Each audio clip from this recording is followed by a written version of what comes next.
Hi there everybody, it's Daniel here, and in today's quick tip tutorial, I'm going to demonstrate how we can get rid of these spit bubbles on this little girl's mouth. Now, as a children portrait photographer, this is something that we have to deal with from time to time. Now, ideally, you want to wipe away spit bubbles at camera level. In other words, during the shoot, okay? Getting mom or dad to wipe them away. But sometimes in the heat of the moment and in a very active shoot, these little things fly past the radar and we land up with these spit bubbles like we have here. So what I'm going to do today is demonstrate how we can get rid of this effectively.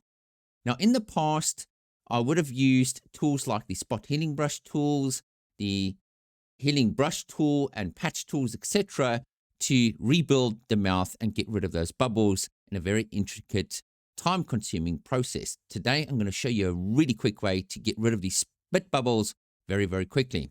So what we're going to do is select our lasso tool right here, and I'm going to make a rough selection around the spit bubbles. And you can see here that she's also almost swallowed a little dandelion.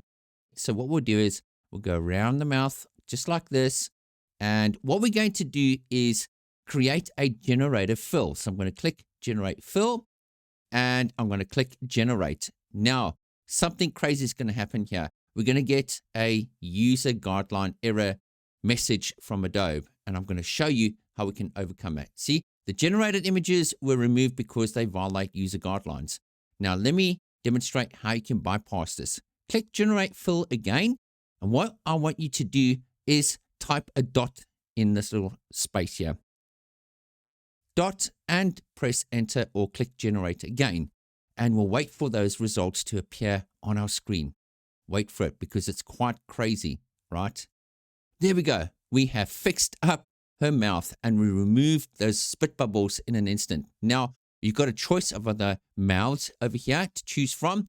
And all you're going to do is choose the most correct one based on other images that you might have of your subject, okay? I can click generate again here to generate other mouth versions until I get the one that closely matches the mouth of my subject, and it's this one right here. So there you have it.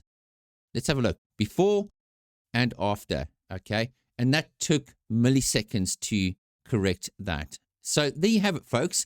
If you've got images where your subject has got a lot of spit bubbling out of their mouth, this is a way to get rid of it in a very quick and efficient way. And if you get that user guidelines error, just type a dot in this little box and you'll be able to generate away without hindrance. So folks, I hope you enjoyed this tutorial today and we'll see you in the next session. Cheers for now.